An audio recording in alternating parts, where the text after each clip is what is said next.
কোকৰাঝাৰ বিধানসভা সমষ্টি 21,768 গৰাকী আই মাতৃক মুখ্যমন্ত্ৰী মহিলা উদ্যমিতা আঁচনিৰ জৰিয়তে 9,000 টকাকৈ অনুদান প্ৰদান কৰিলোঁ। আমাৰ চৰকাৰৰ লক্ষ্য হ'ল যে আমি প্ৰতিগৰাকী আত্মসহায়ক গোটৰ আই মাতৃকে আমি লাখপতি বাইদেউ কৰিব লাগিব আৰু সেই উদ্দেশ্য আগত ৰাখি আজি প্ৰায় 22,000 আই মাতৃক কোকৰাঝাৰ সমষ্টিত আমি 10,000 টকাকৈ বিতৰণ কৰিছোঁ আৰু ইয়াৰ পিছত যিসকলে সুন্দৰভাৱে কাম কৰিব তেওঁলোকক 25,000 টকা ভালকৈ ব্যৱহাৰ কৰিলে 50,000 টকা। গতিকে আমাৰ লক্ষ্য হ'ল প্ৰতিগৰাকী আই মাতৃক লাখপতি বাইদেউ কৰা আৰু ইয়াত আহি আমাৰ BTC প্ৰধান সংগ্ৰামা মহিলা ডাঙৰীয়াৰ উপস্থিতিত আমি এই ধৰণে এই কাৰ্যসূচীটো কৰি ৰাইজৰ যিটো আই মাতৃসকলৰ যিটো উৎসাহ দেখিছোঁ ইয়ে আমাক বিশ্বাস দিছে যে ভৱিষ্যতে এই অঞ্চলত যথেষ্ট সংখ্যক আই মাতৃৰ লাখপতি বাইদেউ হ'ব পাৰিব। আজি ক'ৰ পৰা ঘূৰি গৈছা? এতিয়া ইয়াৰ পৰাই আমি যিসকল যোৱা দুদিনমান আগত হোৱা ঘটনাটোত দুগৰাকী ব্যক্তি নিহত হৈছিল সেই নিহত ব্যক্তি দুগৰাকীৰ ঘৰলৈকে যাম আৰু তেখেতসকলক দুয়োগৰাকীকে আমি 5 লাখ টকাকৈ অনুদান দিম।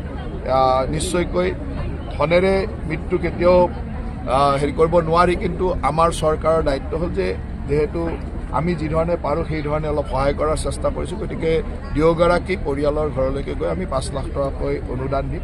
তাৰ লগে লগে 4জন আহত হৈছিলে, আহতসকলকো আমি 1 লাখ টকাকৈ আমি অনুমোদন পত্ৰ দিম আৰু এই সংঘৰ্ষৰ সময়ত 43টা পৰিয়ালৰ ঘৰ জ্বলি গৈছিলে আৰু প্ৰতিটো পৰিয়ালকে আজি আমি 50,000 টকাকৈ দিম যাতে তেওঁলোকে নিজৰ ঘৰসমূহ নিৰ্মাণ কৰি ল'ব পাৰে।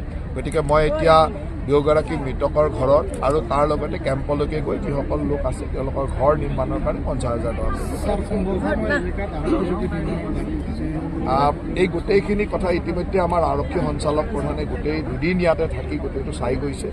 যি ধৰণৰ প্ৰয়োজন হ'ব চৰকাৰে সেই কামখিনি কৰিব আৰু ভাল কথা এইটোৱে যে এদিনৰ পিছতে ইয়াত সকলো ৰাইজে এটা শান্তি সম্প্ৰীতিৰ বাতাবৰণ আনিলে। ৰাইজে মই পৰহিও আহিছিলোঁ, পৰহি গোটেই সংগঠন অনুষ্ঠানে আলোচনা কৰি এটা সুন্দৰ বাতাবৰণ আনিলে, যাৰ কাৰণে মই কোকৰাঝাৰবাসী ৰাইজক বিশেষভাৱে ধন্যবাদ জ্ঞাপন কৰিছোঁ।